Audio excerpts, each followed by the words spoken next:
C'est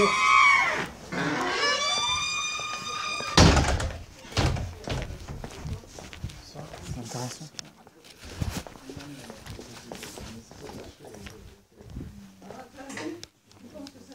Ah non.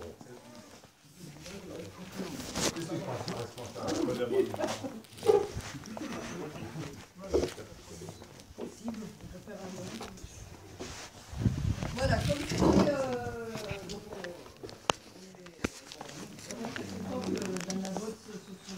c'est quelque chose assez rapidement en France, ce qui part ensuite à Madrid, à Barcelone.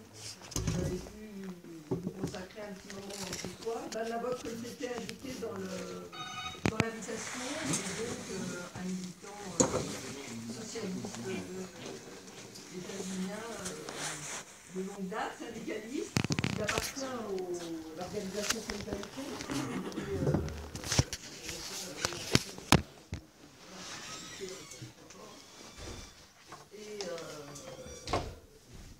Moi, je l'avais contacté pour écrire un article aussi dans l'excellent produit de Solidarité.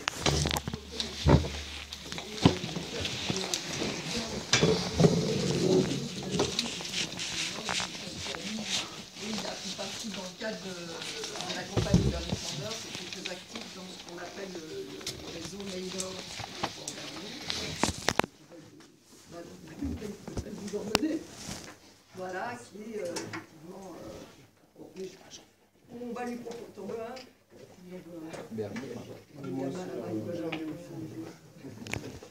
Donc, oui. Voilà. Donc, on te laisse.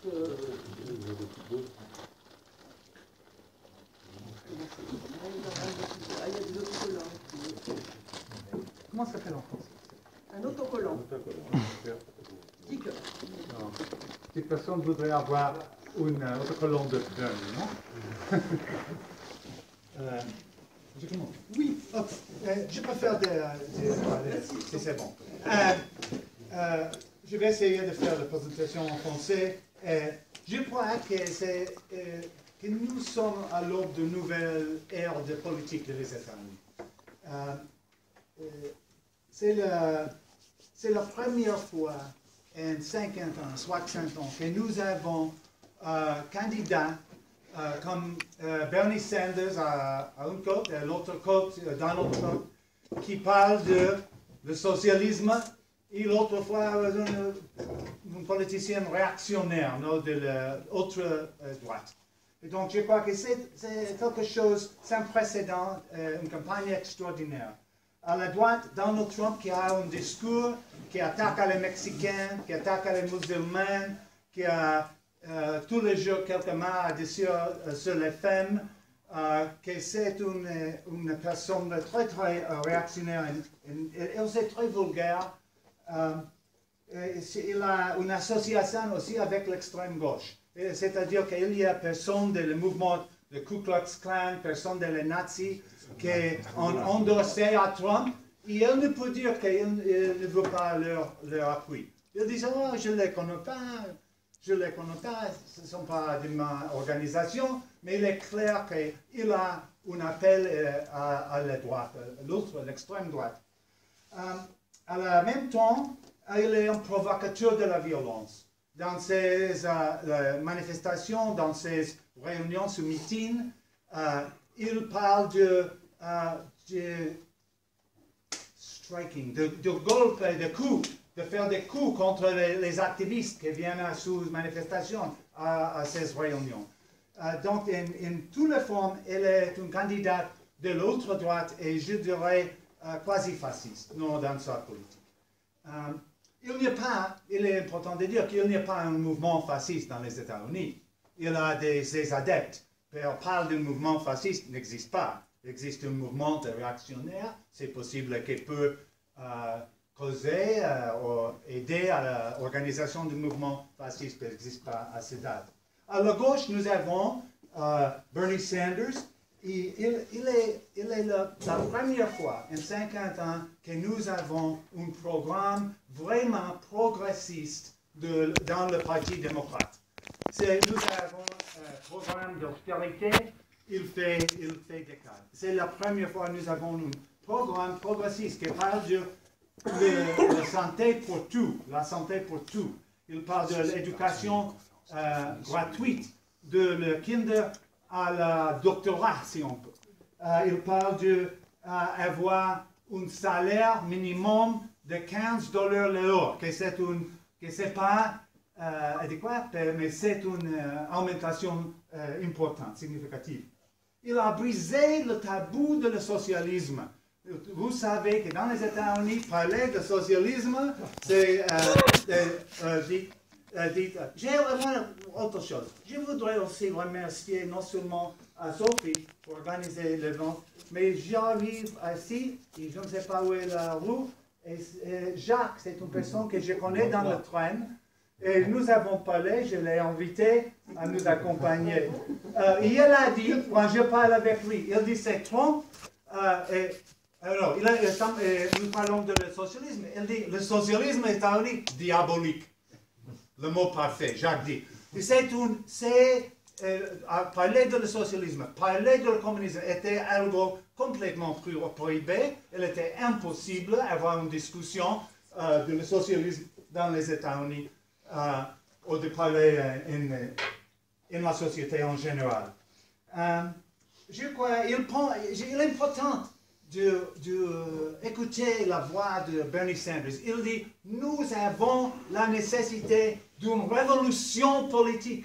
Non seulement le mot socialiste, mais aussi le mot révolution. À parler de révolution, dans les États-Unis, le nouveau voiture, le nouveau cosmétique est révolution. Non, le mot a perdu sa significance. Mais il parle de révolution politique dans les États-Unis, de socialisme, de révolution politique. Il parle d'une lutte contre la classe milliardaire, d'une lutte contre la classe milliardaire. Et il parle d'une lutte de classe. Il parle de la révolution. Il parle de le socialisme. C'est un échange de discours des États-Unis remarquable, non? Extraordinaire. Et nous avons aussi ces manifestations. Nous n'avons pas dans les États-Unis de grandes manifestations politiques. Ce n'est pas commun. Peut-être une ou deux durant la campagne, une ou deux manifestations, mais ce sont manifestations de 10 000 personnes, de 20 000 personnes. En New York, il fait quelques jours, de 27 000 personnes qui ont participé à une manifestation pour Bernie Sanders. C'est extraordinaire. Ils sont en New York, sont des groupes, des blanches, des noirs, des personnes de toutes les races. C'est New York. Pourquoi avons-nous en ce moment ces politiques différentes, c'est-à-dire à la gauche et à la droite? La première cause, c'est la crise économique. Nous avons une crise économique de 2008 que vous avez expérimenté aussi, non? Mais dans les États-Unis, il était quelque chose d'extraordinaire. Avant des emplois, 10% de la population. 8 millions de personnes ont perdu son travail. Il y a millions de personnes qui ont perdu ces maisons, ce logement, pour ne pas payer l'hypothèque, non? Et donc, il est une crise économique plus profonde et autre chose. C'est la crise économique de 2008. L'autre chose, c'est le changement démographique dans les États-Unis. Nous avons une société qui a changé dramatiquement en les 4 décades avant, non? L'immigration des millions et millions de Mexicains et des autres Latino-Américains. L'immigration aussi des Africains. L'immigration des Asiatiques. Par exemple, en Ohio, dont j'habite avant, les Asiatiques viennent en numéro plus grand que les Mexicains. C'est intéressant. Il y a un changement dans la balance entre les races dans les États-Unis. Et la crise économique et le changement démographique, les deux ont coupé fortement à les hommes des classes moyennes et les hommes des couches hautes de la classe ouvrière. Sont les hommes qui habitent aux suburbs. Je ne dis pas banlieue, parce qu'il y a autre chose, non? Dans les suburbs, dans les États-Unis. Et ces hommes ont perdu, lui ou leur père ont perdu le travail dans la fabrique. Ils ont perdu le statut qu'ils ont joué dans la société. Et l'homme blanche des classes moyennes ou des hautes couches de la classe ouvrière se sont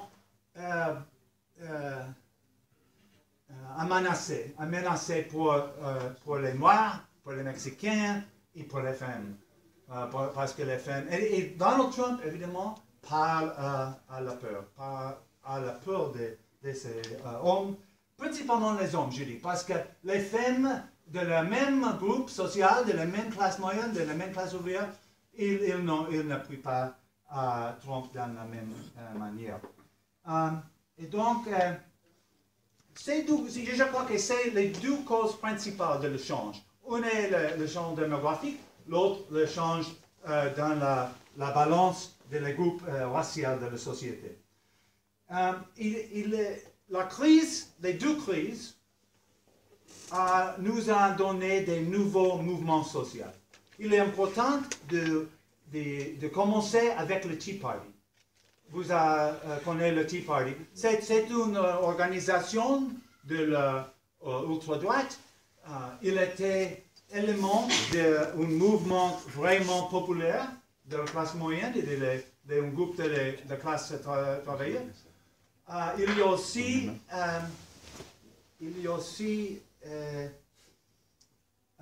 un élément de financement qui vient de les riches, de les corporations, qui ont aidé à ce mouvement et ont contrôlé et ont formé ce mouvement de la Tea Party. Et l'importance de la Tea Party pour moi, c'est que quand il a apparu, il est la première fois, ils ont attaqué à Obama. Parce qu'Obama avait fait un plan d'assurance de santé qui n'est pas un plan socialiste. Elle était un plan écrit pour les grandes corporations de santé, des pharmaceutiques, de tous les négoces de la santé. Mais elles ont attaqué à Obama pour ser un socialiste. Et donc c'est très intéressant que la discussion que nous avons aujourd'hui dans les États-Unis sur le socialisme résulte de que la ultra-droite a ouvert la porte à la question du socialisme pour attaquer à Obama. Non? C'est clair? Oui. Je crois que c'est vrai. J'ai décidé en novembre de 2010 d'être candidat de la Parti socialiste pour le Sénat des États-Unis d'Ohio.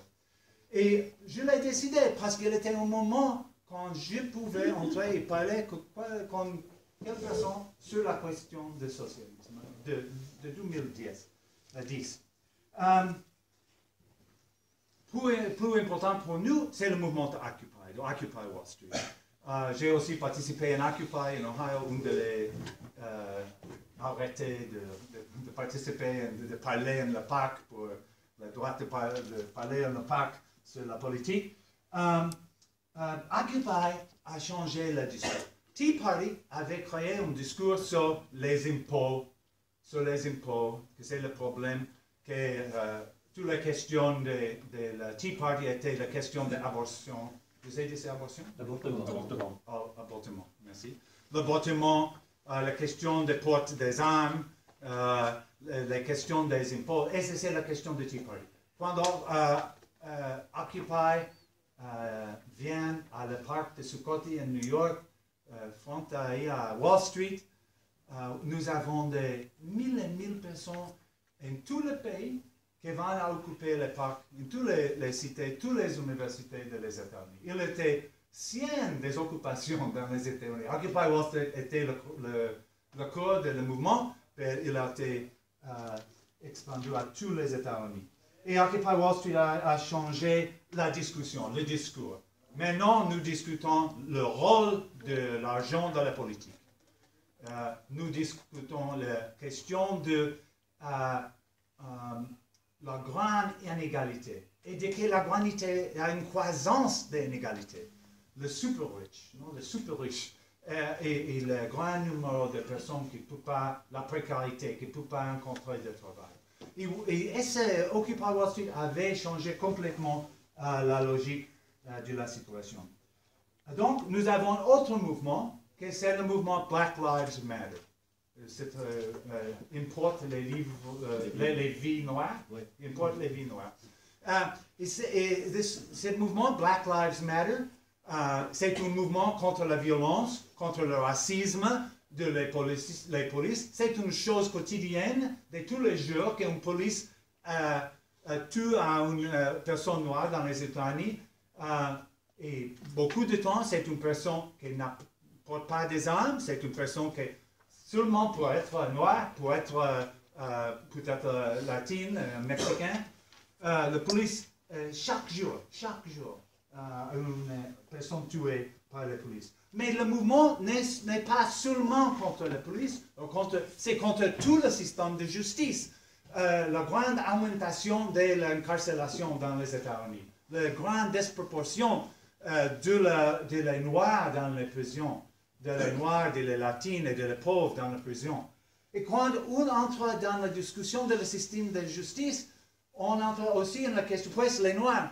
Et le mouvement Black Lives Matter dit la question de santé, la question de logement, la question de l'emploi.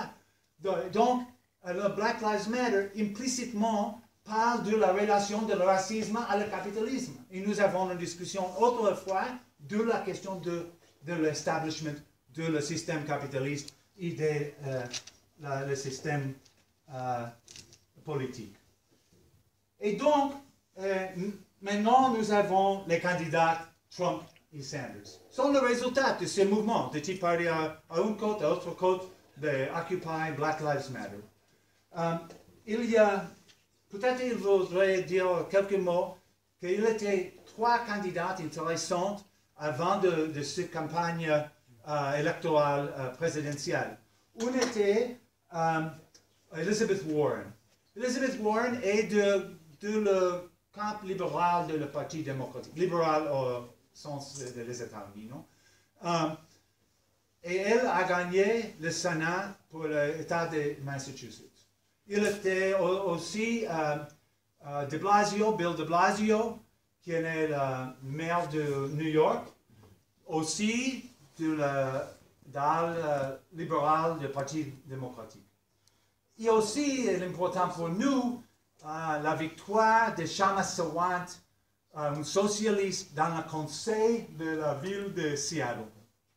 Elle a été élue 2 fois maintenant, pour la seconde fois, elle est membre de le conseil de la ville de Seattle. Elle était indication qu'elle était un change. Ce n'est pas un grand change, mais c'est important de noter cette élection. Trump, je voudrais parler de les 4 candidats de ce moment qui sont importants. Trump, Cruz, Clinton et Sanders. Trump, vous savez, c'est un homme de négoce, c'est un businessman, le plus riche. Il a fait son père était une personne importante dans le monde des immobiliers en New York. Il était aussi dans le bâtiment des édifices, aussi dans le casino.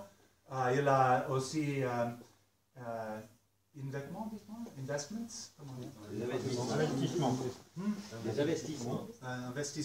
investissement aussi dans les casinos. Et donc, il a un grand empire économique. Il est une des figures importantes du capitalisme en ce camp. Il est aussi, j'ai parlé de ses politiques réactionnaires, de sa manière vulgaire de parler à les autres. Cruz est peut-être, il est également réactionnaire. Il est également réactionnaire à Trump, et peut-être pire. Et je dis pour la consistance, il est un avocat, il a fait quelque chose comme 30 cas à la Cour suprême des États-Unis. Il a gagné un numéro de les cas, sont tous sur questions réactionnaires. Il est un réactionnaire idéologique. Il représente le conservatisme religieux, chrétien, évangélique, de les églises évangéliques. Aussi le conservatisme économique. Il est le candidat parfait de la réaction, Ted Cruz. Trump est moins inconsistant. Trump était pour un temps membre du Parti démocratique. Il a donné beaucoup de l'argent à Hillary Clinton un autre temps. Il a donné beaucoup de l'argent à autres candidats de le Parti démocrate, la partie gauche de la Parti démocrate. Il était aussi membre d'un petit parti politique de la droite avec un groupe de racistes et réactionnaires pour 1 ou 2 ans. Je crois que c'est là qu'il a développé ses idées plus réactionnaires.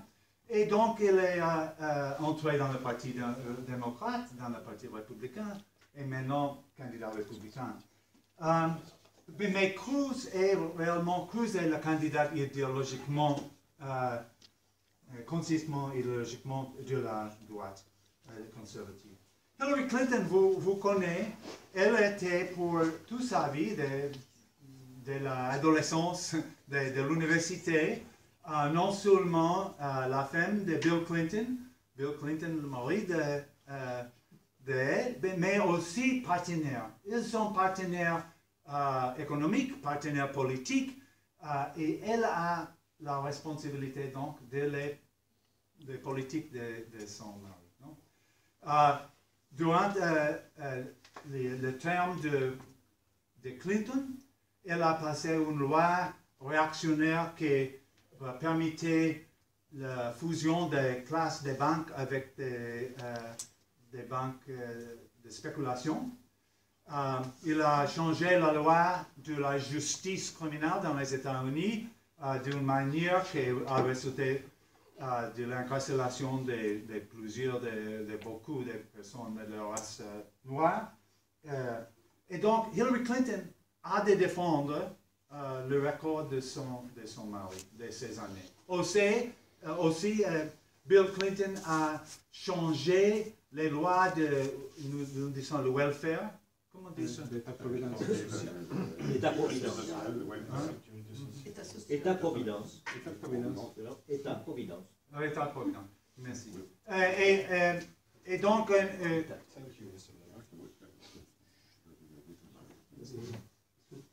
tous les commentaires sur l'interprétation. Mais ces lois, le résultat du changement de ces lois était l'expulsion des centaines de mille de femmes et des petites à la rue, non? Personnes qui ne peuvent pas continuer avec l'aide de l'État. Et donc, Hillary Clinton, vous savez aussi, elle était sénateur, première dame, disons, sénateur et aussi secrétaire de l'État. Comme secrétaire de l'État, elle a la responsabilité pour la politique des États-Unis dans le Middle East, Moyen-Orient, et explicitement, particulièrement pour le désastre de Libye, c'était sa province, son empire, elle était responsable de la situation de détruire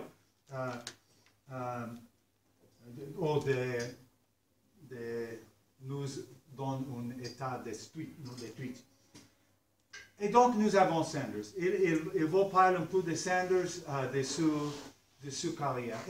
Elle est un juif né au Brooklyn, dans quelques blocs dont je vis maintenant. Il a changé, habite au Vermont. C'est un état très petit et c'est un état de presque purement de personnes blanches. Et dans cet état, il était le maire de Burlington, la cité plus grande, et donc congressiste de l'État et donc sénateur de l'État. Et tout le temps, j'ai un ami qui habite au Vermont, et il me parle que, par exemple, s'il était une grève, Bernie, il faut marcher avec les travailleurs dans la ligne de grève.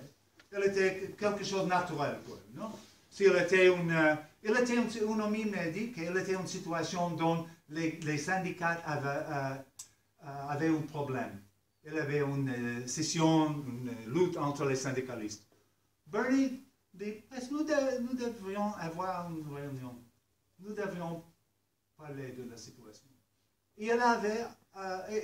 Les syndicalistes ont changé la situation. Mais Bernie Sanders a l'initiative d'appeler les syndicalistes à résoudre le problème. C'est intéressant pour moi, sa mentalité, d'intervenir dans le mouvement syndical pour aider le mouvement à pouvoir continuer effectivement. Sanders, in sa politique domestique, a été sous record de votation dans le Congrès. C'est un record de voter de toutes les positions libérales dans la politique domestique, de toutes les questions libérales qui sont pour le bénéfice de la femme, de les noirs, de les pauvres, de les syndicalistes, de les ouvrières, pour la question de santé. C'est vraiment remarquable sous votation, sous record. Sur la politique étrangère, il n'est pas tant bon. Le problème est qu'il est il a été un ami d'Israël. Il a été une personne qui vote pour le budget, le budget militaire. Mais il est important de dire aussi qu'il a voté contre l'invasion d'Irak, contre la guerre d'Irak. Il a parlé durant cette campagne. C'est très intéressant que dans la campagne, il dit nous avons de changer notre politique de régime change, de changer le régime des États du monde. C'est-à-dire vraiment l'idée que les États-Unis peuvent à quel moment organiser un coup d'État in n'importe quel pays. Et donc, il a dit, nous ne pouvons pas continuer. C'est obviamente une attaque à Hillary, parce que Hillary a appuyé sa politique. Et donc, Sanders, à ce moment, cette campagne, vous avez suivi la campagne, vous savez, il a été vraiment une surprise à tout le monde. À nous de la gauche, il était une énorme surprise. Hein? Bernie Sanders, c'est bon, dit que le socialisme va être intéressant pour une semaine. Le premier article du New York Times, comme le monde ici, non? Le premier article disait, il était une manifestation en Vermont. Il dit, tous les adeptes de Bernie Sanders sont des personnes âgées de 60, 70 ans, sont de sa génération. Le second article dit, tous les adeptes de Bernie Sanders sont de la jeunesse, sont seulement la jeunesse, un étudiant de l'université, ce n'est pas important. Donc, nous avons un autre article, c'est, il était un groupe, il a parlé avec les syndicalistes. Ah, c'est vrai, oui, mais non, oui, avec les âgés, avec les jeunes, avec les syndicalistes, il a un appui énorme. Et sous attraction, est-ce qu'il parle, il est une personne d'intégrité, non? Une personne qui est complètement consistante avec. Ce qu'il a dit, il fait 20 ans, il a dit 10 ans, il dit hier, il a dit 20. Et donc, il a une consistance et il parle tous les jours en faveur de les travailleurs. La grande importance de la campagne, c'est la politique domestique. Il sait qu'il a fait un appel à la classe ouvrière, à la classe moyenne, nous disons des États-Unis, mais la classe ouvrière, il a changé la politique. La classe ouvrière, tous les gens, nous avons des enquêtes sociales qui disent que les jeunes des États-Unis, maintenant, historiquement, si tu dis à une personne des États-Unis, de quelle classe es-tu? La personne dit, I am middle class. Je suis de la classe moyenne. C'est c'est toutes les personnes en disent. Maintenant, si tu parles à une personne bas de 30 ans, de quelle classe es-tu? Je suis de la classe ouvrière. C'est plus de 50% de les jeunes disent je suis de la classe ouvrière. C'est un change impressionnant dans la conscience de classe, dans la conscience de classe en toutes les formes. Donc, où sommes-nous maintenant? Je crois que c'est la situation. Qu'est-ce que c'est la situation? Une personne, Yosu m'a dit, tu me peux écrire un article sur la fin de la campagne de Bernie Sanders. Oh, non, non, non.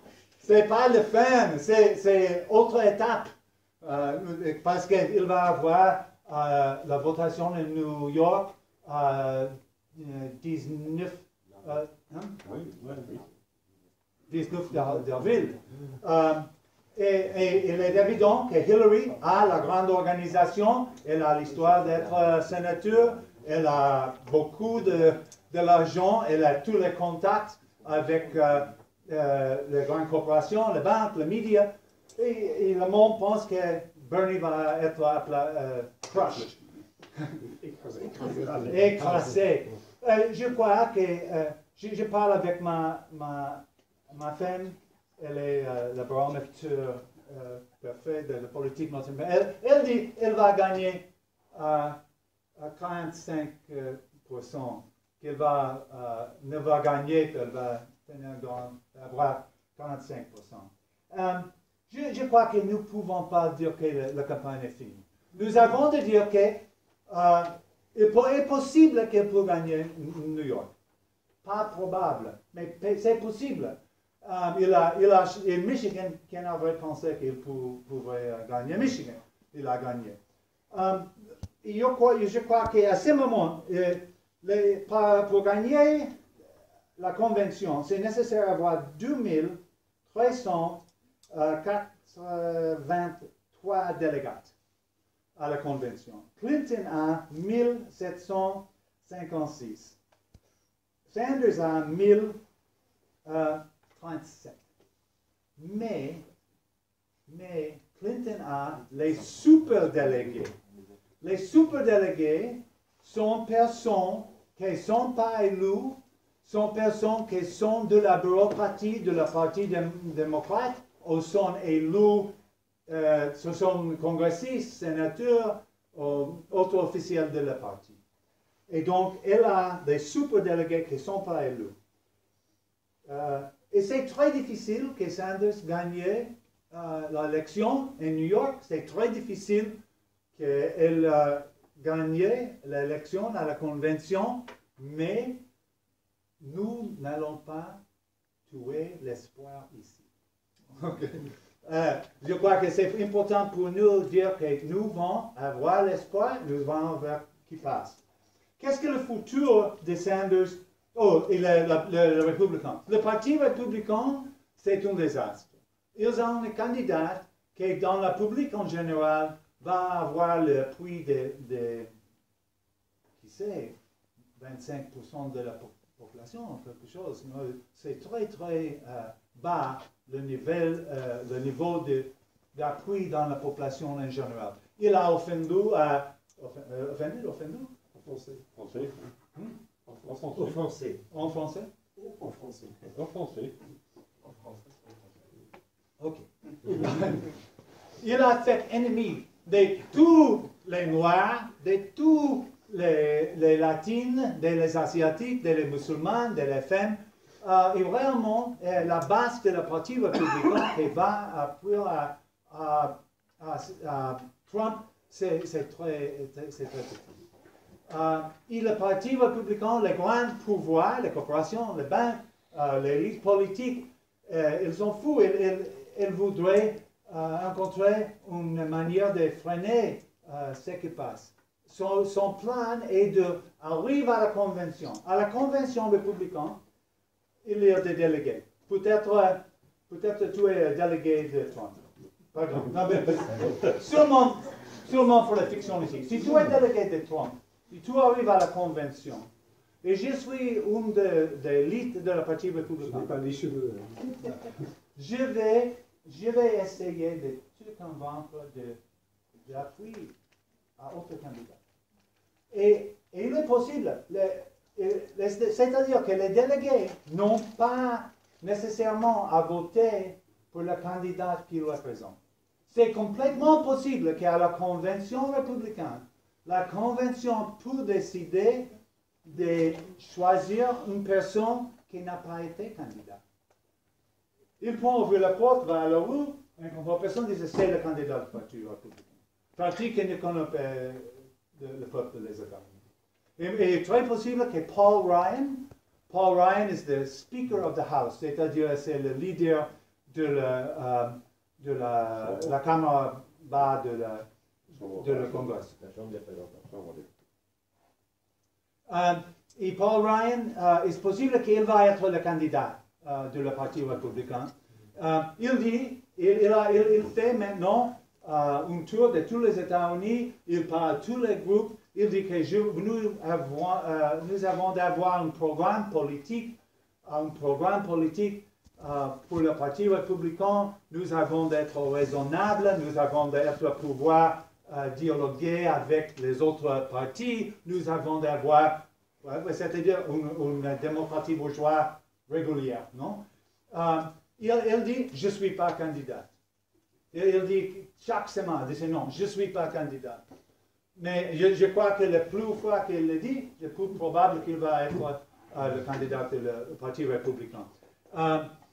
Et il a dit, je ne voudrais pas être le leader de Speaker of the House. Et donc, je crois que c'est possible qu'ils vont faire de Paul Ryan. Et donc, la question est importante. Dans les deux conventions vont passer. Je n'ai pas le bol de cristal, je ne peux pas dire. Mais je crois que la question est qu'est-ce que le futur des adeptes de Sanders? Non? Pour tous nous de la gauche, c'est vraiment la question. Il y a différentes questions dans de ces questions. La première est pour qui va voter? Maintenant, 25% disent qu'ils ne vont pas voter pour Hillary. C'est-à-dire qu'ils ne vont participer dans l'élection, qu'ils ne vont pas voter. Et ça va changer, non? Parce que si Hillary est le candidat, Cruz est le candidat, va être, oh, c'est le fascisme, hein? Nous avons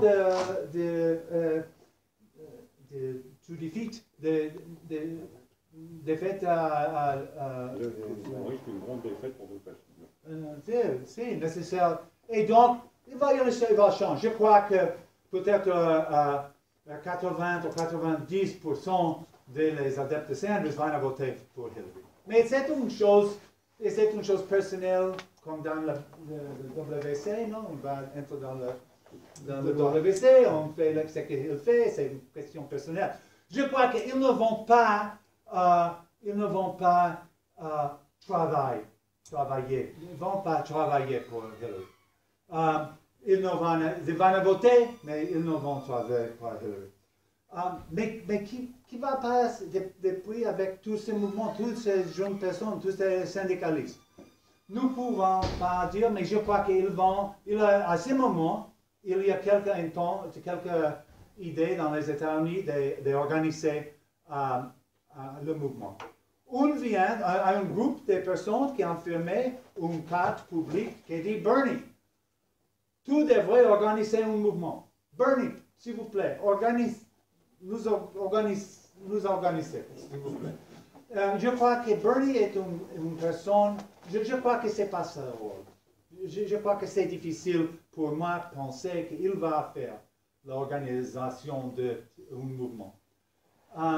Possiblement.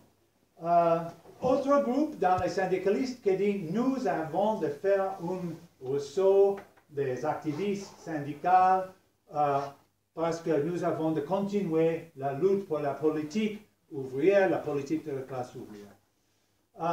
Je pense que généralement, il croit qu'il est possible de le faire d'entre le Parti démocrate. C'est une part de la question. Non? S'ils vont faire dans le Parti démocrate, ou s'ils vont essayer de bâtir un nouveau parti hors de le Parti démocrate. Dans les États-Unis, c'est extrêmement difficile d'organiser un nouveau parti, extrêmement difficile de gagner accès à la machine électorale. Mais il y a 3, 4, 5 différentes idées d'essayer d'organiser. Et il n'y a pas une gauche dans les États-Unis. La gauche des États-Unis est plus grande que le groupe dans cette chambre, mais nous parlons de quelques milliers de personnes. Non? Nous parlons de 10 000 personnes dans la gauche organisée. Et c'est très généreux. 10 000 personnes, c'est très généreux de parler. Et donc, il n'y a pas une gauche qui peut activement travailler avec ces énormes mouvements de millions de jeunes, de syndicalistes. Et aussi, il y a beaucoup de Noirs, beaucoup de Latino-Américains qui ont changé leur idée de Bernie. C'est possible, il n'y a pas une gauche qui le peut faire. Donc, c'est très difficile. Mais, autre part de cette question est, qui va passer avec la mentalité de toutes les personnes qui ont appris à voir? Vont être déprimés? Vont être déprimés? Déprimés? Merci. Vont être déprimés? Vont être cyniques? Je ne crois pas. Je connais quelques de ces jeunes, par exemple. Il me dit à moi, j'étais un adepte d'Obama. Ils ont voté pour Obama. Mais Obama les a ignorés. Donc, ils ne sont syndicales, ils ne sont déprimés. Ils ont décidé, nous allons chercher autre candidat, chercher autre chemin. Et je crois qu'ils vont faire la même chose. Je crois qu'ils vont chercher autre manière de continuer ce mouvement. Donc, pour moi, la chose la plus importante est que nous avons de penser de cette énorme population des activistes à longue durée et dans une manière très ample de penser que nous avons d'avoir toute une génération nouvelle qui a autre mentalité, qui se voit comme de la classe ouvrière, qui pense que le socialisme c'est une chose bonne, que nous pouvons avoir une discussion de le socialisme. Je pense que nous avons une génération de personnes qui ont été activistes dans le mouvement politique. Activisme dans le mouvement politique n'est pas exactement la même chose d'activisme de les mouvements sociaux. C'est quelque chose de différent.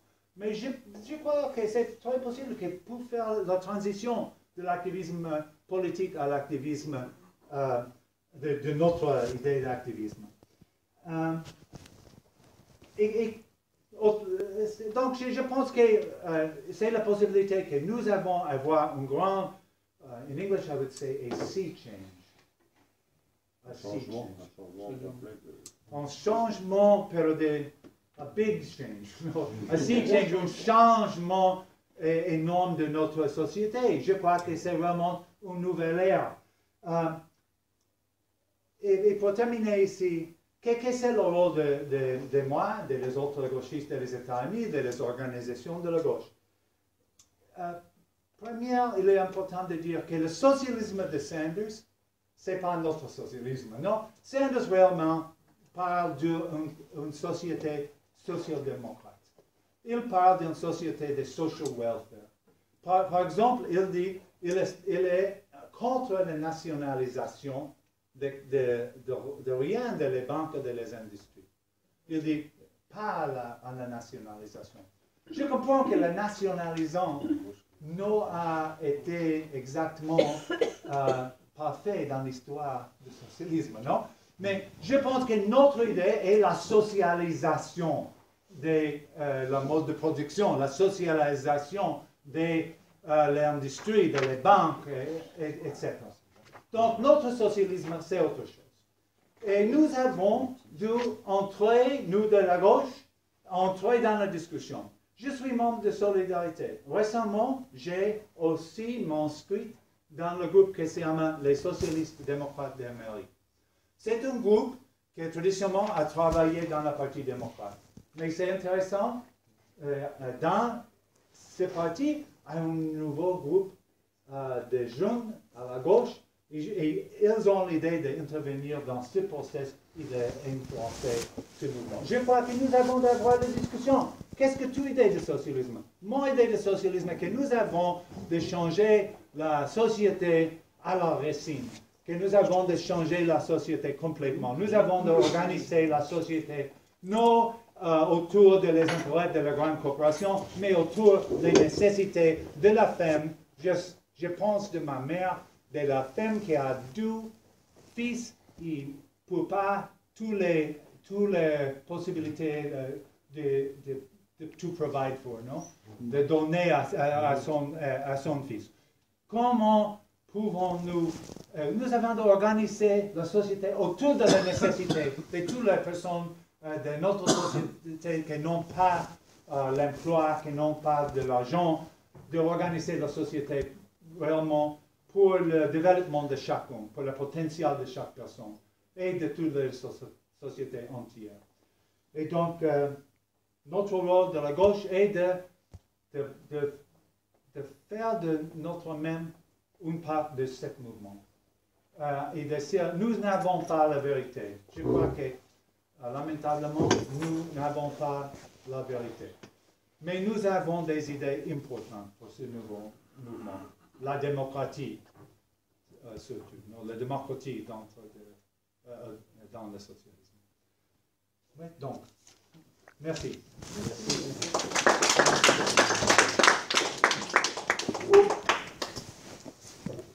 Alors voilà. Si vous, Stéphane en premier, si vous parlez lentement, normalement il n'a pas besoin de traduction. Enfin, Gérard, quoi. Pas plus reste nécessaire.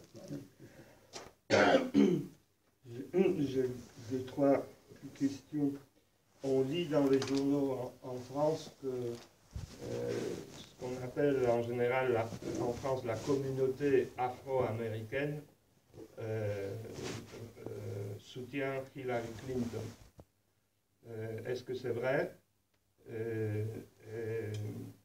Ça m'a paru à premier abord un peu étrange. Mais bon, est-ce que tu peux dire plus concrètement justement quelle est la situation? Ensuite, les syndicats qui traditionnellement toujours soutenaient le Parti démocrate, AFL-CIO, bien d'autres syndicats, est-ce que cette campagne de Bernie Sanders provoque des processus de clivage et des évolutions à gauche des syndicats, et notamment dans la bureaucratie syndicale, entre guillemets bureaucratie, parce que tous les responsables ne sont pas forcément des bureaucrates. Mais quelle est la situation des syndicats par rapport à cette campagne? Et par rapport à ce que tu disais, quoi après, je sais que la situation a changé et que c'était il y a longtemps, il y a 20 ans à peu près. Mais il y a eu un mouvement qui s'appelait Labour Party Advocates, qui a tenté, qui était une première tentative de construire un parti de travailleurs ou de travail indépendant du Parti démocrate, et qui a suscité pas mal d'espoir, et ça n'a pas marché. Est-ce que, justement, parmi ces 4-5 différentes idées dont tu as parlé, est-ce que ce sont pour après? Est-ce que la question d'un mouvement, je ne dis pas parti, mais un mouvement politique, est vraiment une question qui se discute beaucoup, enfin largement? Voilà. Ce sont tes questions, Brian. Je pense que je vais répondre. Yes. Je vais commencer avec le troisième. J'ai participé dans le Labour Party. Le Labour Party, première était Labour Party Advocates depuis Labour Party. Le Labour Party était organisé par Tony Masaki, un grand syndicaliste des États-Unis, vraiment un des très peu officiels des syndicats. Il est le mentor de ma femme.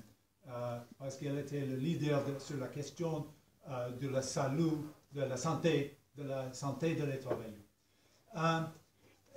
L'idée de construire le Labour Party était il était intéressant. J'ai participé dans la fondation du parti de Labour Party. Il y avait des mineurs, des infirmières, il y était vraiment beaucoup de syndicats. Mais le parti dit, nous n'avons pas à avoir des candidats. Il était un parti sans vie politique électorale. Sans vie politique électorale. Parce qu'il dit, si nous disons que nous avons un candidat, va causer un choc avec la bureaucratie syndicale qui appuie le Parti démocrate. Donc il était né mort. Non? Hein? Mort-né.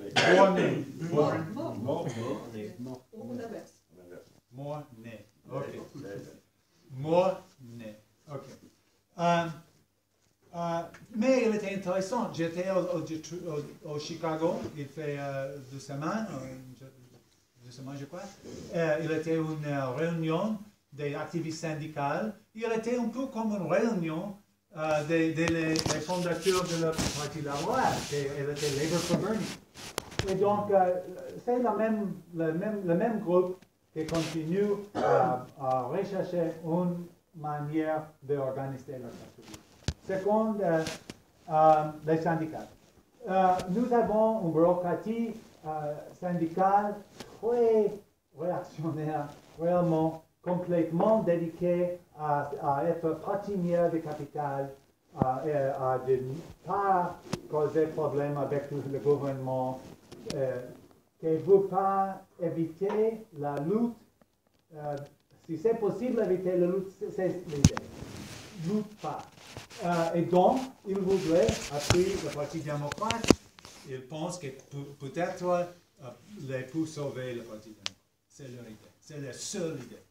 Et donc, on ne peut pas avoir confiance. Et dans cette élection, je ne sais pas le numéro, mais le grand numéro des syndicats ont endossé à Hillary Clinton. Parce que le plus lamentable, c'est de les syndicats de les maîtres de American Federation of Teachers, les maîtres enseignants, les enseignants des États-Unis. Il était la présidente du syndicat a embrassé à Hillary. Oh, Hillary, non, sauvez-nous, non, s'il vous plaît. Donc, mais c'est intéressant. 2 choses. 12 ou 3 ou 4 syndicats appuient à Bernie. The Postal Workers, le Poste, travailleurs de la communication, Communication Workers of America, et les infirmières, les nurses. Et donc, c'est intéressant. Et maintenant, à ce moment, il y a une grève dans New York et dans tout le nord-est des États-Unis de la travailleurs de communication. 40 000. Et aujourd'hui, je vois le newspaper on the screen. Il y a les infirmières dans la rue avec les travailleurs de communication. C'est une chose que nous n'avons pas vue pour 5 ans. Pourquoi? Parce que ce sont 2 syndicats qui appuient à Bernie. Ils se reconnaissent que maintenant, nous reconnaissons parce que nous sommes de la même lutte pour Bernie, mais nous sommes de la même lutte dans la grève. Je n'ai pas vu en ma vie une infirmière dans une grève d'autres travailleurs. C'est quelque chose de nouveau. De les Afro-Américains, si c'est vrai, la communauté afro-américaine appuie à Hillary. Pourquoi?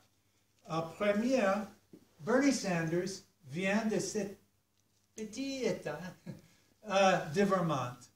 Il n'a pas contact avec la communauté noire des États-Unis. L'État est 95% noirs, non? Et les autres ne sont pas noirs. sont indigènes ou asiatiques, je ne sais quoi. Mais il n'y a pas de 5 noirs dans l'État. Et donc Bernie Sanders n'a pas de réputation.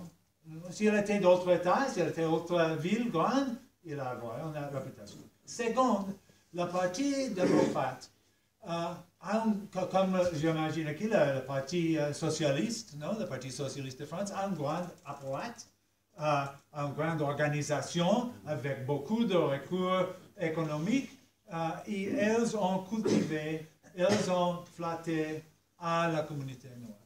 Elles ont spécialement à les groupes des leaders de la communauté noire, de les révérends des églises, de les leaders de les ONG. Aussi à les organisations des droits civils traditionnels des années 60. Et donc, le parti a un contrôle sur la population noire. Et c'est intéressant que, et vous savez aussi qu'au principe de la campagne de Bernie Sanders, Black Lives Matter les a interrompus à ce événement. Il a dit, tout devrait nous permettre de parler, etc.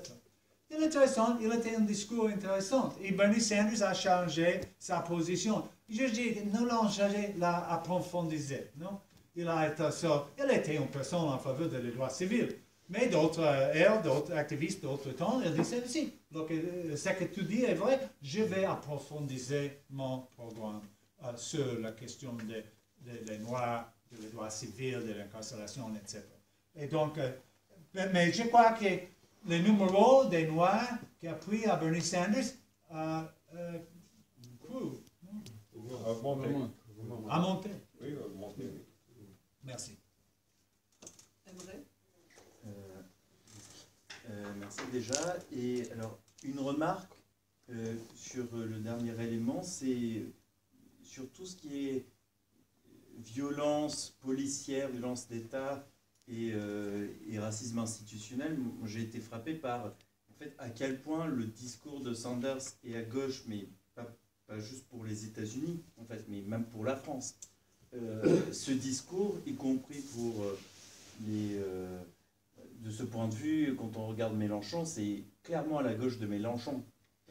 Si on compare dans le spectre politique, et c'est par rapport aux violences policières, c'est quelque chose de quasiment inexistant en France, hein, dans les candidats qui ont un peu une visibilité.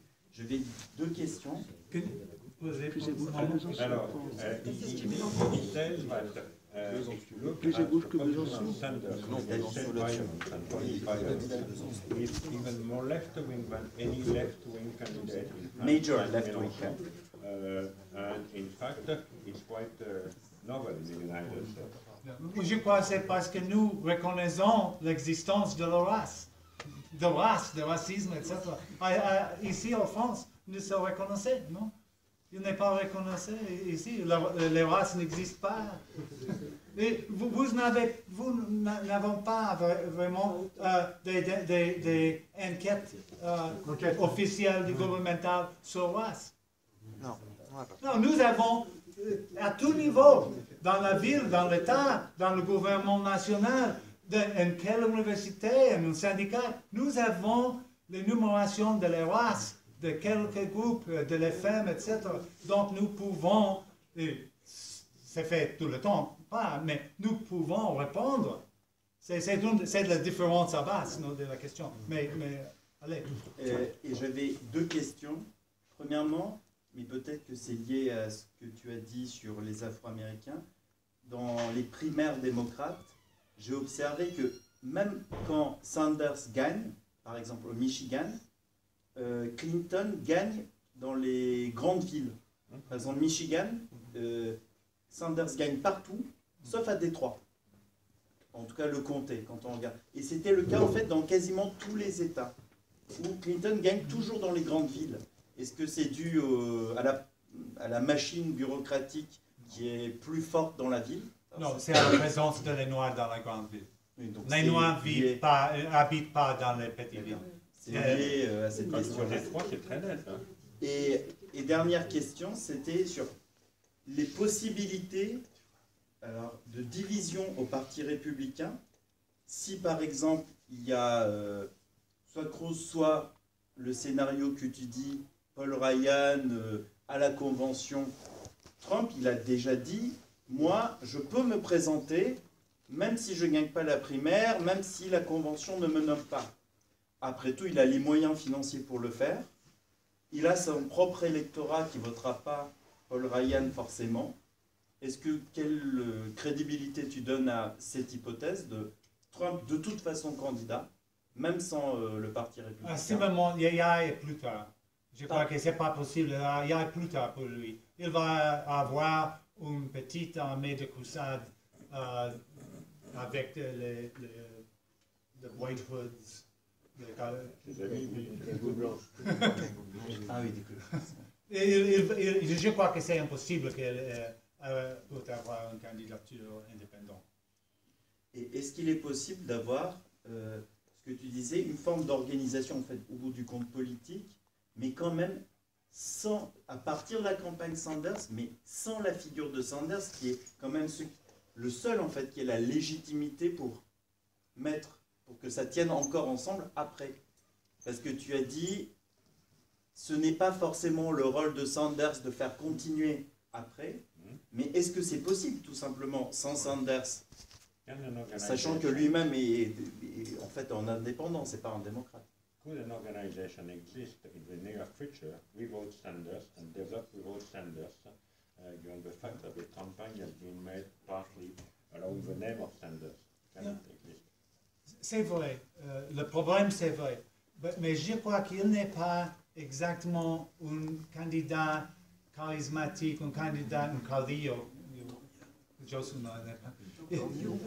Il n'est pas un candidat charismatique seulement. Il a un charisme étrange, parce que c'est une personne sèche. Mais il a un charisme intéressant. Mais je crois que le mouvement, il dit, un de ses posters dit, et en toutes les manifestations, pas moi, nous. Pas moi, nous. Je crois que c'est important. Il dit que vous êtes l'organisation. Il y a beaucoup de personnes avec grand talent. Par exemple, je crois fascinant pour moi, en Brooklyn, je suis de Brooklyn, New York maintenant, pour 2 ans. Et en Brooklyn, il y a beaucoup d'organisations pour Bernie qui sont auto-fondées, auto-organisées, autofinancées, qui font tout. Ils ont des manifestations, ils ont des réunions, ils font toquer la porte, toucher la porte. Il fait tout le travail de le mouvement. La campagne de Bernie arrive et dit, nous sommes ici, ce qui importe. Nous avons organisé la campagne. Et c'est très intéressant. Il y a une auto-organisation à la base de cette campagne qui est extraordinaire dans les grandes villes, dans New York spécialement, mais j'imagine aussi en Californie. Donc, pour continuer, oui, il va y avoir des difficultés énormes, clairement. Il va y avoir des difficultés pour... 3 choses. D'abord, 2 questions techniques ou... Si j'ai bien compris, Bernie Sanders, quand il a été élu, par exemple, sénateur, ce n'était pas dans le cadre du Parti démocrate. Non, il est indépendant. Indépendant. Il jamais a été... Et maintenant, oui. Partie de la Parti démocrate. Until this moment. Et donc les gens qui le soutiennent dans le Parti démocrate aujourd'hui sont des gens qui n'avaient jamais eu l'occasion de le soutenir d'une manière ou d'une autre. Deuxième question, à propos des héritages, etc. On a évoqué tout à l'heure le mouvement Labour, mais qu'en est-il de la position des gens qui étaient autour de Rothnader, Green Party, etc. Est-ce qu'ils ont une position dans cette histoire ou pas? J'espère. Pour répondre, Okay. Oui, parce que c'est juste... c'est quelque chose. Oui, vas-y. Autre question. Le Parti vert a gagné un pourcentage très très bas dans les élections nationales. Nader était le plus grand, comme 2%. Il était le plus grand. Les autres candidats, moins. Et donc, je crois qu'il n'y a pas de compétence parce que le parti est pas important. Non, mais les activistes qui avaient fait la campagne. Les activistes, would you translate for me? I do not think that the activists of the Bernie Sanders movement or the base of it will be attracted to the Jill Stein campaign in any numbers. Il ne pense pas que les activistes du mouvement seraient attirés par une campagne de ce type en quelque proportion que ce soit. Ma question était inverse. Est-ce que les activistes de la campagne de Nader sont aujourd'hui dans la campagne de Sanders? Do the Nader activists intervene in the campaign? There were not that many Bernie Sanders activists because it was never that big. And I don't think so. I don't think that there's much. Il n'y a pas eu beaucoup de monde qui soit des activistes pour Bernie Sanders, Non, en fait. il voulait dire Ralph Nader. Oui, il avait traduit ce qu'il a dit. Je sais qu'il voulait dire Ralph Nader. C'est qu'en fait, nous ici, on a beaucoup parlé de la campagne de Ralph Nader, mais je ne suis pas sûr qu'il y avait. D'accord. Je crois que ça va beaucoup marquer. Derrière, Hein. Je suis enregistré dans le Parti vert. J'ai travaillé pour la campagne de sénateur d'une candidate en Californie. Mais je travaille dans la campagne de Bernie Sanders dans l'élection primaire, non? Dans l'élection partidaire. Pour moi, ce n'est pas un problème. Ce n'est pas un problème neither for my friends. Ça ne va pas pour lui ni pour ses amis, pour aucun de ses amis qui travaillaient pour la campagne Bernie Sanders, quelle que soit l'affectation activiste qu'ils avaient préalablement. Et dernière chose, mais tu as partiellement répondu. Si j'ai bien compris, il y a avec la campagne Sanders une politisation de masse qui va au-delà de ce qu'avait été Occupy et de ce qu'est Black Lives Matter. C'est-à-dire que tu as expliqué comment, à l'origine du mouvement, il y a ces choses qu'on avait vues au cours des années qui précèdent, mais ça engrange des choses nouvelles. C'est-à-dire qu'on trouve dans cette campagne une politisation au-delà de ce qui était à l'origine, à savoir ce mouvement Occupy et Black Lives Matter. I'm going to do this. I get the question. You got a question. Okay, but you translate for me, please. I'm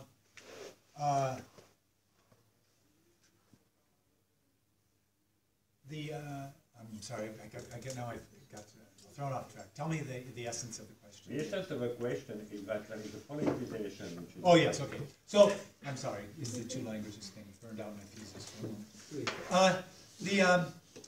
The campaign of Bernie Sanders, I would say, the Occupy movement involved tens of thousands of people of the country, right? Le mouvement Occupy Wall Street était fait de dizaines de milliers de personnes. And also Black Lives Matter, tens of thousands. Même chose pour Black Lives Matter.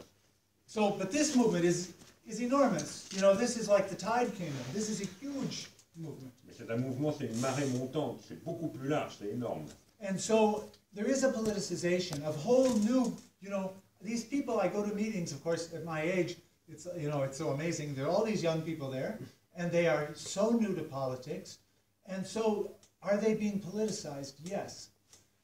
How far are they from our politics? You know, they are brand new to politics.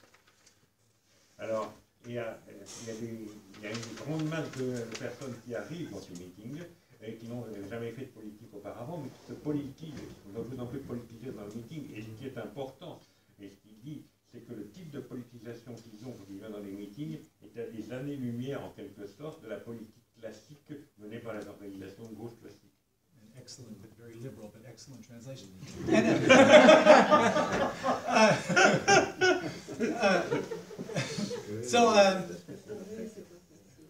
C'est la situation, non? Par exemple, ils n'ont pensé rien dans la question de la formation de nouveaux partis. Ils n'ont pensé avant l'organisation de mouvements. Ils sont complètement nouveaux, complètement bébés dans la politique, non? Et donc, mais c'est très intéressant parce que vous savez, quand il y a un mouvement, quand il y a des défis, quand il y a des défis de le mouvement, l'éducation vient rapidement, non? Ah, je comprends. Ah, les superdélégués, Hillary Clinton, chaque jour c'est une éducation politique. Et chaque question, non? Est-ce que nous avons relationné bien avec les Noirs? Est-ce que nous avons une bonne relation? Que pensons-nous de les femmes? Il y a des vidéos fascinantes. Une est des jeunes femmes qui appuient à Bernie. Et une femme a fait une vidéo. Devrais-je voter pour Hillary parce qu'elle a une vagine? C'est une question intéressante, non? Parce qu'il y a un certain féminisme qui dit nous avons de voter pour la femme parce qu'elle est femme. Et les jeunes disent non, qu'est-ce que la politique? Bernie a une politique meilleure pour les femmes que Bernie Sanders. C'est le contraire.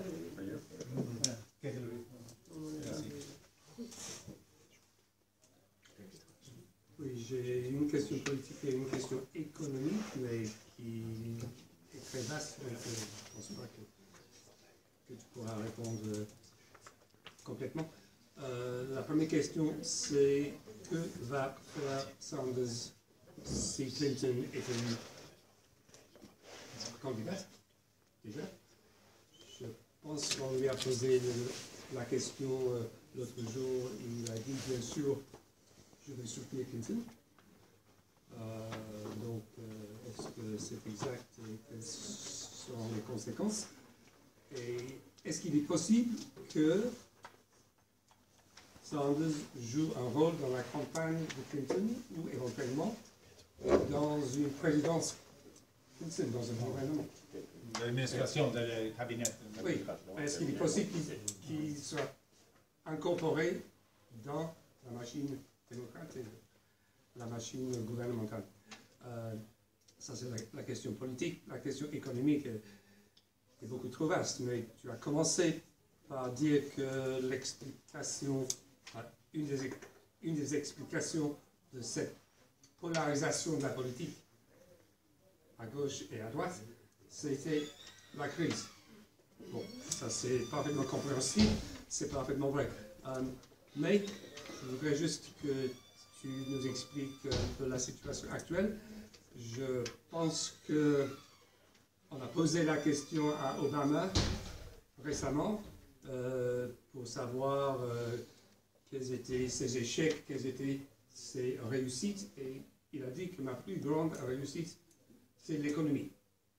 Et qu'en fait, où est-ce qu'on est au niveau économique? Je pense qu'il y a 5% de chômeurs aux États-Unis.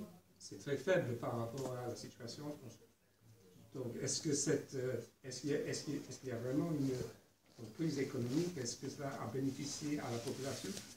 Et voilà, donc cet élément d'explication, est-ce qu'il est toujours aussi important? C'est une question énorme. Je crois que Bernie a fait la promesse au principe de la campagne qu'il va endosser à la candidate qui gagne la convention. Probablement, il va avoir des endossés à Clinton. Mais la campagne a été tant amargue, bitter, disait, amargue. Violente.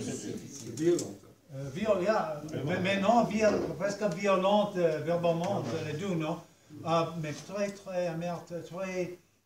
donc, je crois qu'il est possible qu'elle dit, je ne peux pas... elle a dit en entrevue dans le journal, Clinton n'a pas l'idée de le nécessaire des États-Unis de faire des mouvements, d'organiser un mouvement pour le changement politique, etc. Il y a des insultes entre les deux. Je crois que c'est très, très difficile. Est-ce qu'elle voudrait avoir son aide dans la campagne? J'imagine que si, parce qu'elle a l'appui de tous les gens, des jeunes, tous les jeunes. Mais je pense qu'il va dire Clinton a gagné, elle est le candidat. Et je crois que c'est difficile. Et donc, si possiblement il va faire la campagne avec elle, l'a fait, Hillary l'a fait avec Obama, Jesse Jackson l'a fait dans le passé avec les autres candidats. Qui sait? Je ne sais pas. Je pense que non. Dans le gouvernement, je pense que ce n'est pas une chance que c'est partie du gouvernement. Une personne a dit, peut-être le ministre du Travail. Le ministre du Travail n'a pas personne de la gauche ou personne de les syndicats. Il fait des cadres. Je crois que c'est impossible pour lui. Et c'est très intéressant. Tu as questionné, est-il, je ne sais, un de lui. Il était de la Parti démocrate. Il est dans le Parti démocrate, mais toute la campagne est une campagne contre la politique et contre l'organisation du Parti démocrate. C'est une énorme contradiction. Et c'est la nouveauté, non? Que c'est dans le Parti démocrate et contre le Parti démocrate. Et c'est cette contradiction que c'est intéressant. Économiquement. Économiquement, les États-Unis croient à la rate de 1,2 ou 5, 1,2 ou 1,5%. C'est très débile, la croissance de l'économie. Très débile. Hein? Très faible, très faible. Très faible, ok. Très faible. C'est l'espagnol, pardon. Très faible. Et est-ce qu'il y a personne qui la situation est meilleure? Oui, de la classe moyenne haute, de la classe haute, des millionnaires, billionnaires, milliardaires, de toutes les couches hautes de la société. Il y a un grand nombre de personnes. Le désemploi des États-Unis était à un niveau de 10%. Entre les Noirs, toujours, il est double. Et donc, le désemploi de les Noirs était 20%. Le désemploi de les Latines est entre les deux, 15%. Mais ce sont les figures officielles. Réellement, on a de doubler les figures officielles, c'est suivant les économistes. Donc, nous parlons de 20% en général de désemploi, de 40% entre les Noirs. Entre les jeunesses de les Noirs, c'est plus de la moitié. Et donc, il y a communautés, il y a groupes dans la société qui n'ont pas un rescate économique. Nous avons une augmentation de la pauvreté dans la société tout le monde. Juste une précision pour revenir à la communauté afro-américaine. En 2008-2009, pendant la campagne d'Obama, c'était aussi quelque chose de sans précédent. C'était une énorme victoire démocratique, le premier président noir en Amérique. Et il y a eu une énorme mobilisation populaire et aussi de toute la communauté afro-américaine. Est-ce qu'une partie de ceux qui ont dirigé à tous les niveaux cette campagne d'Obama participe, au moins une partie, participe à la campagne de Bernie Sanders? Autrement dit, est-ce qu'il y a un lien social et personnel entre ceux qui ont fait la campagne d'Obama en 2008-2009 et aujourd'hui Bernie Sanders? Il n'y a pas de relation entre la campagne d'Obama et de Bernie Sanders. Obama, il a fait son organisation, depuis il a éliminé sa organisation, il n'existe pas. Il a travaillé avec le parti, il n'y a pas de relation, il n'y a pas de relation entre l'équipe d'Obama et de Sanders. C'est complètement séparé. Peut-être une personne. À un niveau local, oui, je crois qu'il y a les jeunes, mais ce ne sont pas les organisateurs. Sont les parce que les organisateurs, si je suis l'organisateur de la campagne de Sophie et Sophie gagne, elle me donne un travail. Et donc, je suis hors de la politique pour les autres. Je suis maintenant avec Sophie. Non? Et c'est ce qui a passé à... Moi, ce n'est pas la question sur les sélections, mais sur la situation des mouvements. Parce qu'on a connu des mouvements quelle est la situation du mouvement. Parce qu'on a connu le mouvement d'Occupy, on a connu le Black Lives Matter, et il y a eu des luttes très dures des enseignants dans certains États. Maintenant, on connaît qu'il y a une sorte de contestation ou d'initiative des syndicalistes indépendants qui essaient de construire une nouvelle syndicalisme. Non? Mais quelle est la situation? Parce que pour le moment, tous les espoirs ils misent sur la victoire de Sanders. Non? Mais bon, ça va être difficile en tout cas. Moi, ce qui m'intéresse, c'est savoir quel est l'avenir pour ce mouvement. Non? Et quel va être l'effet politique d'une défaite de Sanders à l'intérieur du Parti démocrate et après avec le résultat de ça. Je crois qu'il n'y a pas de mouvement social dans les États-Unis à ce moment. Rien. Le mouvement d'Occupy a mort. Il était détruit. Il était 10 000 personnes arrêtées. Les personnes coupées, personnes avaient été emprisonnées pour le mouvement d'Occupy. Il avait attaqué pour les polices. Il était très, très brutal.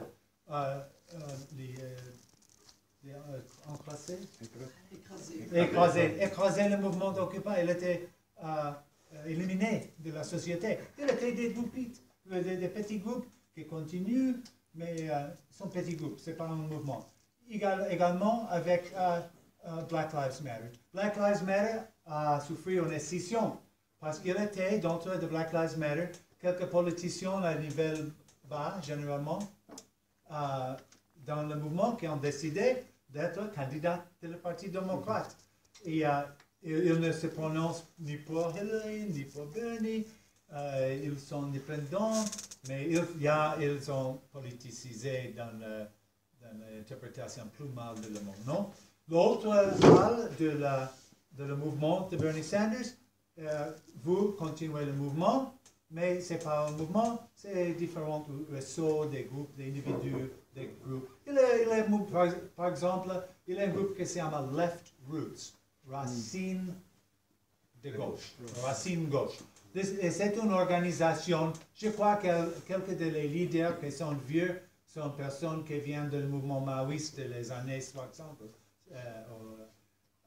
Et elles ont part de l'inspiration de cette organisation. C'est un groupe avec une certaine inspiration socialiste. C'est un réseau très faible, très loose. Et je crois qu'il n'importe pas. Dans le syndicalisme, dans les syndicats, il y a quelques mouvements. Tu mentionnes le syndicat des enseignants de Chicago. Le syndicat des enseignants de Chicago a fait une grève importante. Il fait maintenant 3 ou 4 ans. Ils ont fait une grève, il fait quelques jours, parce qu'il y a une grève de démonstration, non? Une grève pour mobiliser les membres du syndicat. Mais je crois qu'il n'existe à ce moment un mouvement syndical. Il existe dans beaucoup de syndicats, dans le syndicat ici, là. Une des choses intéressantes, je crois qu'il était une question que non répondue. Quels sont les syndicats? Dans les syndicats, c'est intéressant. L'exemple de International Brotherhood of Electrical Workers, le syndicat des travailleurs électricistes. Le syndicat est un syndicat en termes syndical conservateur, traditionnel, pas intéressant. C'est presque tous sont hommes blancs, hommes qui travaillent et avec grande capacitation, non? Une grande capacité. Et dans cette syndicat, c'est intéressant qu'un local a décidé d'appuyer à Sanders. Et ont voté pour Sanders. Autre syndicat dit, oh, intéressant. Ils ont voté pour Sanders. Et il y a tout un groupe dans le syndicat qui vote pour Sanders. Différents locales de la syndicat, de différentes villes et cités et États. C'est intéressant parce que je crois qu'il faut changer l'ambiance syndicale, pour changer le caractère de la syndicat. Quelle idée radicale que les membres ont le droit de penser. Le droit de penser, le droit d'avoir une opinion, le droit de voter. C'est une révolution syndicale, non?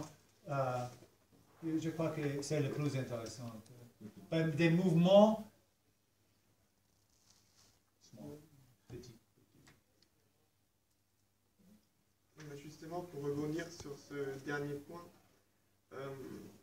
tu as distribué des autocollants de Labour for Bernie, et c'est justement ces militants-là qui essayent de regrouper toutes les sections locales des syndicats autour de la campagne pour Bernie, mais aussi pour créer une structure plus durable après. Bon, tout à l'heure, tu as dit que ça a déjà été tenté il y a 20 ans, mais ce qui est nouveau maintenant, c'est qu'il y a 20 ans, si je ne me trompe pas, il n'y avait justement pas cette coordination de toutes les sections locales, de plein de syndicats différents. Donc est-ce que ça ne peut pas créer un élan qui, pour une fois, puisse être plus large? You think that you gave speakers and Bernie Sanders, and that a lot of people are distributing those speakers and are trying to unite the different movements in the local section of a trade union or violent trade union into a unified local movement which will eventually merge and a movement which will develop in the future. Do you think that c'est ma grande espoir. Mais à ce moment, nous n'avons pas vu cela, mais c'est très intéressant. Donc, nous avons dans le syndicat d'électricistes des mouvements de démocratisation, de discussion. C'est possible, mais il ne parle pas. Dans les syndicats, il y a les niveaux d'action sur les questions quotidiennes, sur les questions qui sont réellement questions syndicales.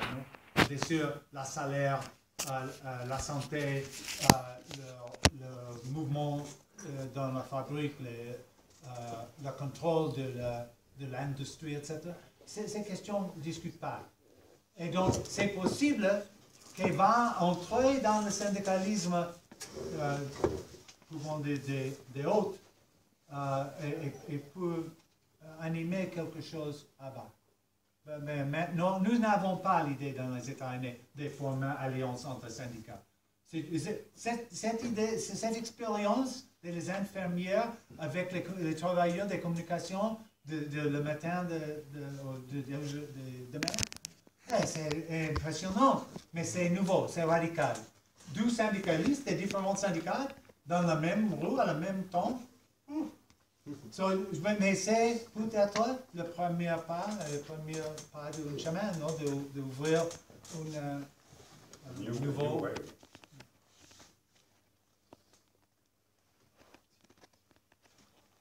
Do you think that that we will win New York? If he has to win. Il devrait gagner en New York, ou il est possible que la campagne est morte, non? Ou la possibilité. Il va continuer la campagne à la convention. Il dit qu'il va lutter. Et il y a quelques personnes entre les gens qui pensent qu'elle peut influer les idées de Hillary Clinton. Pas possible. Hillary Clinton est une personne complètement formée, complètement alliée avec les banques, les corporations, l'État, les militaires, la politique étrangère des États-Unis. Pas possibilité de changer la politique. Mais quelques personnes disent qu'il est important qu'elle peut continuer pour influer. Pas possible. Mais il va continuer. Il est important pour le mouvement, mais non pour changer à Hillary Clinton. Mais pour le mouvement.